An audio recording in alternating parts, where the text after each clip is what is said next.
प्रातस्मरण स्तोत्रम्।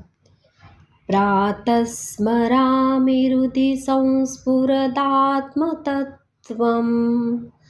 सच्चित्सुखं परमहंसगतिं तुरीयम्। यत्स्वप्नजागरसुषुप्तमवैति नित्यम्।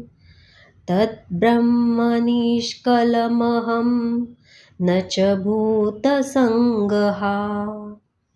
प्रातर्भजामि मनसां वचसामगम्यम्। वाचो विभान्ति निखिला यदनुग्रहेण।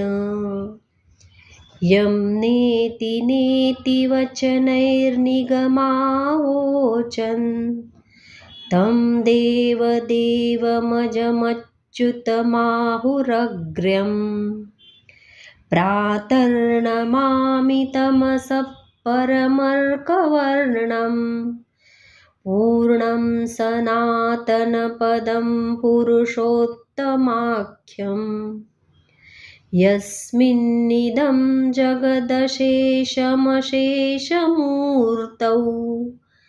रज्ज्वाम्भुजङ्गम् इव प्रतिभासितं वै।